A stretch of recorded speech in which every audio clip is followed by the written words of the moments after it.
So I will introduce myself. My name is Horace Stonework. Everybody calls me Stoney, but that comes from my last name, Stonework. In fact, Stonework is an old Indian name. It was given to my family by the Indians. So, and that in itself is an epic story, as I was telling you earlier, how that all came about. But anyway, I'm here today to talk about entrepreneurship. And entrepreneurship is very special in the sense that entrepreneur is a French name. And what it means, if you go to the dictionary, Webster's will tell you, is an entrepreneur is one who organizes, manages, and assumes the risk of a business or enterprise. And that is the official definition of what an entrepreneur is. But when you say organize, manage, and risk, and assume risk, organize what? Manage what? Risk what? That's the next question that you have to ask yourself.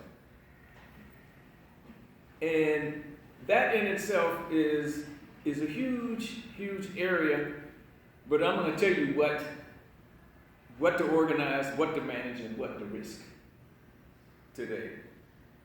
There's a guy by the name of Peter Drucker. Peter Drucker is the guru of management in America, probably the world. Peter Ferdinand Drucker has written over 30 books. He's now deceased. But every corporation in America has either channeled him or invited him in as a consultant when he was alive. So he originated in Austria. His family left Austria, Germany, because of of course, Hitler came on the scene and everybody was getting out of Dodge. And so they got out of there too. And he came to America, and that's when he started as a professorship and as a writer. If you've never read Peter Drucker, you're in for a real treat. And he is the deepest business reader you will ever encounter. There is nobody is even in his category, okay, when it terms of writing on business. So you want to get in to Peter. Peter's essence is this. There are 4 resources that you get as a business person, and only 4. And you can run around chasing your tail, but you will only encounter 4 things. Number 1 is people. Number 2 is capital or money. Number 3 is material, which is products or whatever you're going to deal with. And number 4 is time. Okay? In one of Peter's books, he has a riddle. And I wrestled with that riddle for a long time. And finally in 1991, I had the flu and I was living in Chicago. So I was home. And I had the Wall Street Journal delivered to my doorstep. So I got my robe on, I went out and I got the journal and I went in, I laid in bed and I was reading the Wall Street Journal. And it had an article in there that said Peter was going to put on a forum in Newport Beach, California. And I said, I'm going to go to that forum and I'll be able to meet Peter Drucker. And that's what I did. I had another reason to go to California. My oldest daughter was in college. And she was going to college in San Francisco at San Francisco State, so I'd have a chance to visit her too on my trip. So anyway, the riddle was this. Don't define the problem, organize the set. That was the riddle. And so at the lunch break in Newport Beach, I confronted Peter and I introduced myself. I said, Peter, the answer to the riddle is people, capital, material, and time. And he busted out laughing. He said, not only did you know there was a riddle in the book, but you answered it the best I've ever seen. Wow, awesome. He said, I'm not going to tell you if you were directly right, but he said, that's the best answer I ever got. So That's how powerful people, capital, material, and time is. Now, what do you do with people when you get them into an organization? You train them, you motivate them, and most of all, you reward them. Not only with the salary they get, but sometimes with bonuses or whatever. Okay? Now, the greatest entrepreneur that I ever met in my life was a guy who founded McDonald's. His name was Ray Kroc. McDonald's is still going. He founded it in '55, and it's still running. Thousands and thousands of stores, thousands and thousands of operators. And I had the pleasure of meeting Ray head on. I was in San Diego one time doing a training class, and Ray came to his office, and I was waiting to go back to San Francisco, and I was reading the magazine, and he came in, and I was the only one in the reception area. He said, "Who are you?" And I told him. He sat down and talked to me for an hour. Now, if you never met an entrepreneur like that, it's a treat, because number one, their total focus is on you when they talk to you. Number two, he's cross-eyed, he's cockeyed, so you don't know where he's looking. Okay, but he told me, he said, "Listen, stick around McDonald's as long as you can." He says, "We going places." This was 1979. So McDonald's was just, 24 years old at that point. And I had been there since '74, so I joined McDonald's when McDonald's was a teenager. He was only 19 years old when I joined. So now McDonald's is an old person now. Way in the middle age, okay? So it's over, it's half a century old right now. But anyway, Ray knew how to reward people. That is the essence of McDonald's success. Ray said, "If you make me rich, I'll make you wealthy." Now just think about that, somebody who says that to you. If you make me rich, I'll make you wealthy. Awesome. That is the essence of McDonald's success. Okay? Because everybody can copy what McDonald's does now. It is no secret. Okay? But what they can't copy is the integrity of that statement. Everything he touched, he made sure he rewarded people for it. His top off, not only the top people, but the people all the way into the stores, he would give stock to in the beginning.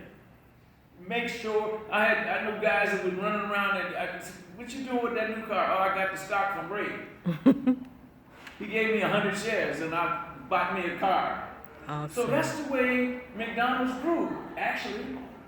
Stock options, stock gifts. Everybody was making it, okay?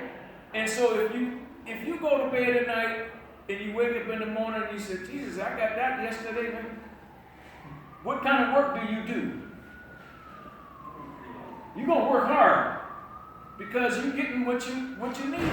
You're getting rewarded. You're getting motivated. Okay? Absolutely. And you're getting treated right. Okay? Now it's gotten older and all that, most of it has gone away but in the beginning when I was there, it was still in place. That's what made the company great. Okay? Now, some of the examples of entrepreneurs.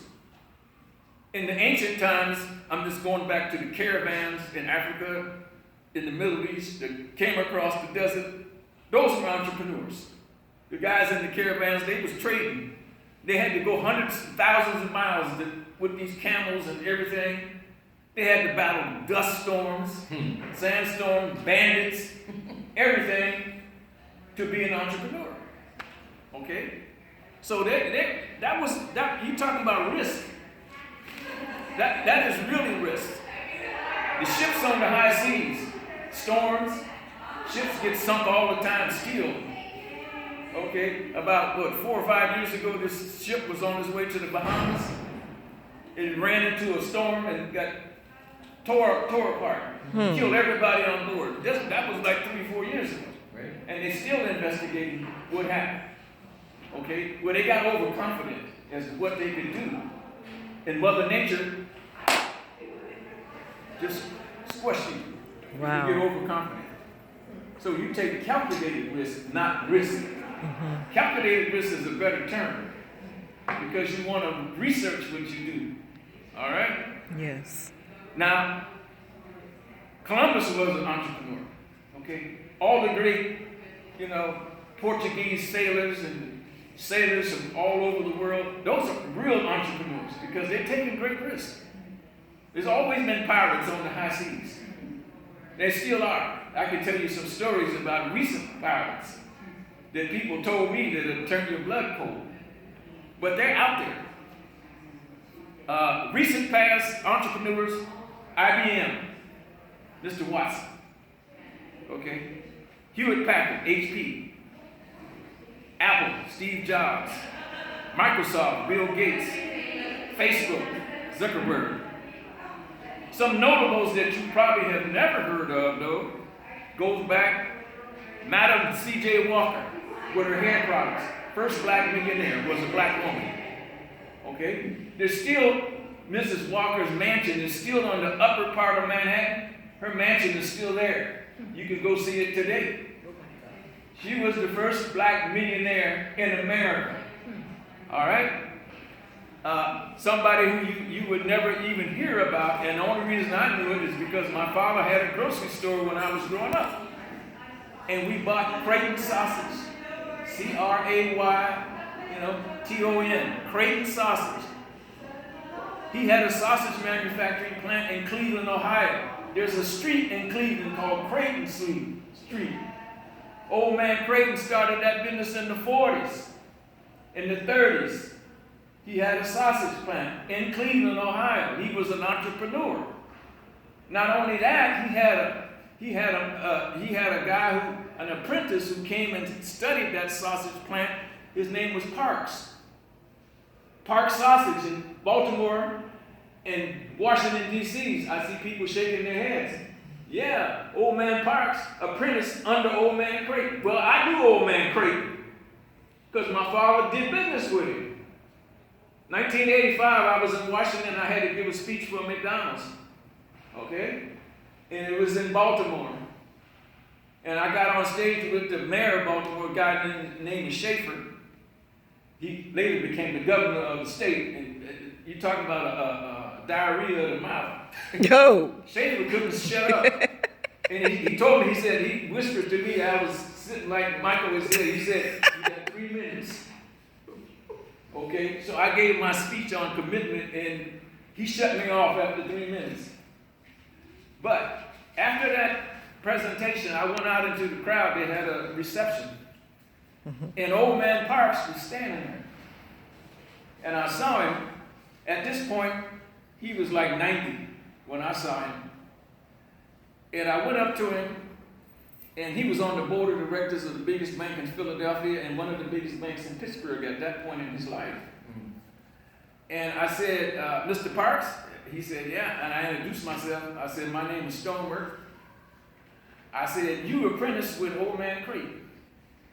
And his eyes lit up. He said, yeah, how do you know that? I said, I used to buy sausage from old man Creighton. My father did. I said, Creighton sausage was the biggest thing in the Midwest. Just like Parks is the biggest thing on the East Coast. He said, oh my God. Now, another thing about old man Parks, he was the first black on the stock exchange. Parks sausage was on the stock exchange. OTC, we call it, what you call the NASDAQ today, was the over-the-counter market when I was a broker. Okay? The OTC market. Another guy you've heard of is Johnny Johnson, started Ebony and Jet magazine. Huge entrepreneur. Another Johnson, George Johnson, also in Chicago, Johnson Products, hair products. But he sold out to a big cosmetics firm. But he was also on the stock exchange, on the American Stock Exchange. Okay? So those were two first guys on the stock exchange in America. George Washington Carver, I'll back up. Don't want to miss the peanut guy. He invented peanut butter. Yeah, and carpet. Okay, George Washington Carver, peanut butter. All right? Presently, there are two big serial entrepreneurs, and I didn't bring enough, but I should have. And one of them is a guy by the name of Jim Margraf. Jim Margraf invented leapfrog. You ever heard of leapfrog? Yes. Jim Margraf invented leapfrog.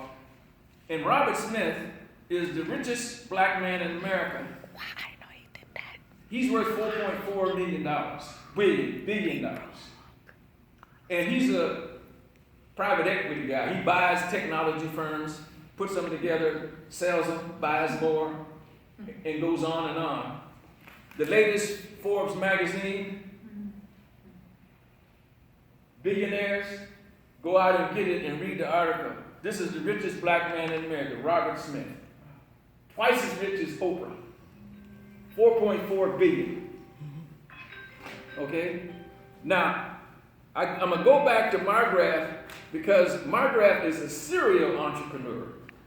This is a man who invented leapfrog for literacy in America. You buy leapfrog so your kids learn how to read. All right? He also did, he did so much. He did Stratcom. Stratcom invented the ATMs.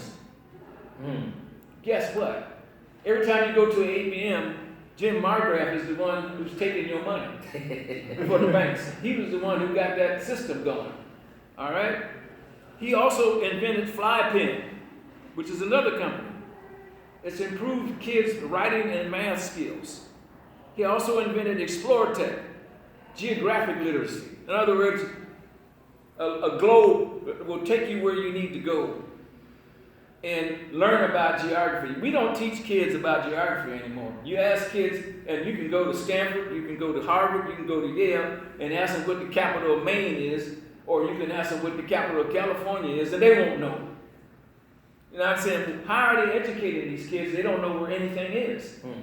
Let alone where Afghanistan is, okay? Or Myanmar, which used to be Burma. They don't know where anything is. So he understood that, and that's why he invented these products. All right? Now, I just happened to run into him because I'm a Rotarian, and it was in the Rotary magazine, and I couldn't believe it. I said, I'm going to speak on entrepreneurship, and they gave me all half of my material here. But I'll pass this off later if you want to read about it. Now, ideas that drive Jim and Robert are these. What is the goal of my project? What is my goal? What is my objective? And who will use it? That's the second question. Who will use it? And the third thing is, what do we want them to learn or to accomplish by using this? Okay? Then he goes to work. He's got an innovative, creative mind, and he puts these things together. We all know that kids don't read like they should. That's true. Okay? Henry Kaiser, who founded Kaiser Industries, used to say, find a need and fill it. Well, Margraf, that's what he does. He finds a need and he fills it. Okay? And there's needs for everything. But one of the smartest women in America, and I'm trying to think, her first name is Ann. She used to be the girlfriend of A-Rod, believe it or not. But this lady is one of the smartest women in America. I'm trying to think of whether she's associated with Google or Facebook, but one of the big tech firms. And she said the other day, if I could find a method for preventive medicine, in other words, something that people could do or say or eat, and so they wouldn't get sick, she said, that is the next big breakthrough in medicine. And she's right. Okay? But there is no such thing as an exercise pill yet. Okay? But somebody is out there looking for it, you know. So, you know, that is it. Now, Margraf has written a book, and the name of his book is How to Raise a Founder with Heart. Okay? So, how to raise a farmer with heart. Things you need to be an entrepreneur. Well, Number one is courage. Courage, courage, courage. There's a lady who was a poet. Her name was Anise Nin, N-I-N. And this is what she says about courage. Life shrinks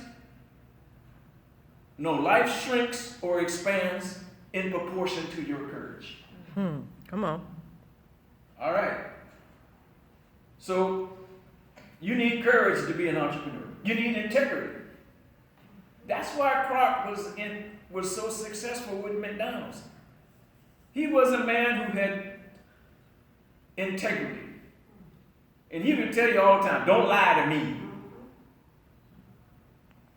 I don't care how bad the news is, don't lie to me. And we'll get the job done. And I won't lie to you. Okay? And that's how McDonald's germinated up. Because everybody was walking around in the office, they knew they was going to make money if the thing was successful, because they knew Kroc was going to take care of them. But everybody had to tell the truth. If you didn't tell the truth, they'd get rid of you. All right? You running around playing politics, lying and doing things, stabbing people in the back. You're out the door. So the people who lasted, and I'm glad to say I lasted 34 years before I retired, you had to tell the truth about whatever it is. And it's easy. It's hard sometimes. You don't want to come up with it. I didn't do it. I don't know. I need help. But don't lie. Okay? The ability to accept failure. Failure and success is part of the same coin.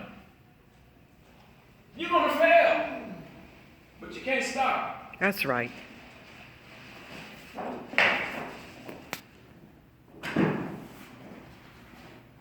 Success and failure are part of the same thing.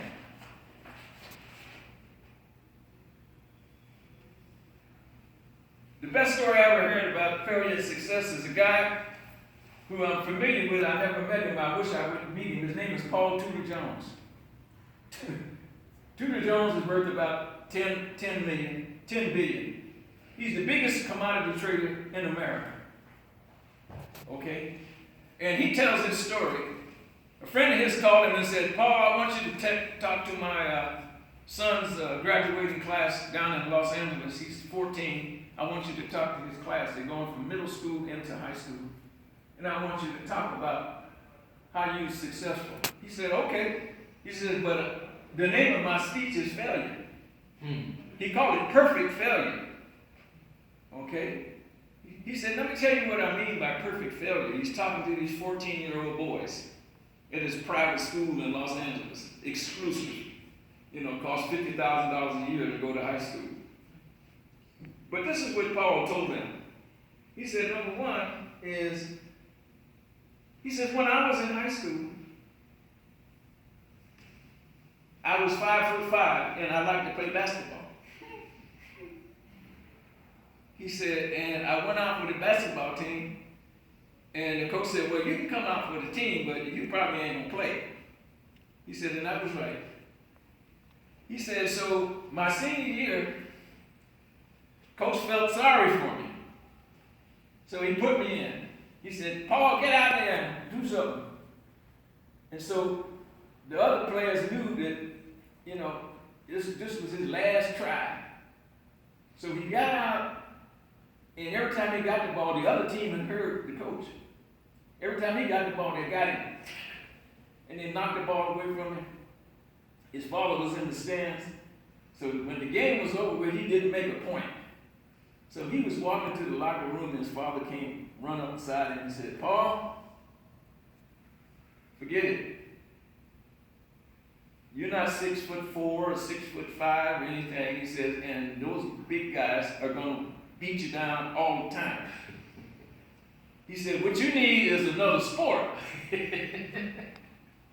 So when he got to college, he took up boxing. But at the same time, he grew to 6'2". Okay?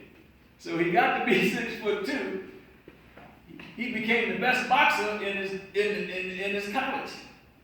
So he succeeded in another sport. But he didn't give up. Okay? Then he graduated from college. This is what I'm talking about, perfect failure. And he got a job working for his uncle in a commodities trading firm in New Orleans. They was trading cotton, they was trading tobacco, they was trading everything out of New Orleans. So you know how New Orleans is. You go down, Bourbon Street. You ever heard of Bourbon Street? Yes. So he went out one night with his buddies drinking. And he was on the desk the next morning. Go to get there at 7 in the morning and take all the telephone calls coming from New York for all the orders. He got to his desk and fell asleep. He's half drunk. Okay? Well, his uncle, after about an hour of not no phone calls in New York, his uncle came out of his office and he saw Paul out there at his desk asleep. I just was his nephew. He said, Paul, wake up, wake up. Paul said, oh. He said, you know what you've done? You missed all those calls from New York. I'm losing millions of dollars. He said, Paul, pack up your stuff and get out of here. You're fired. Get out. So Paul got his stuff and got out of the office, called his buddies from college and told them what had happened. They said, come up to New York. We got a spot for you up here. We'll take care of you. Long story short, he became a billionaire in New York. At the same time when he got to New York, he fell in love. He fell in love with this young lady from Harvard University. They had sent out the wedding invitations, and he got a call a month before. It was her father. He said, Paul, it ain't gonna work. It's over with. My daughter don't want to call you to upset herself and you, but I don't get upset with stuff like this. Don't call my daughter. Never want to see you again. So he called his parents and told them what happened. He said, da. And his parents were going to, go up to Connecticut where she lived and raise. He said, listen, the South lost the war already. He was from Maryland. He said, we lost the war. We started again. So he got over that and he fell in love with another woman who he loved even more, and they had 4 kids. Perfect failure. Okay? He failed at basketball, he became an outstanding boxer. He fell down in New Orleans, he went to New York, he became a billionaire. He fell in love, and then fell in love again, and now he got 4 kids and he's happy as a lark. Okay? Now, since he made all this money, I'm going to back up. His mother took him to the circus one time when he was 4 years old, and he got lost. And it was a huge circus, all over the place. His mother was frantic. And she ran and told everybody that she could get the people running the circus. Her son was lost. She was crying. She was thinking, oh, my husband's going to kill me. Lost his son. They made an announcement and everything. And then out of the blue, this black man came up and he had Paul by the hand and he brought him to her. He said, is this your son? She said, oh, yes. He never forgot that. He never forgot that.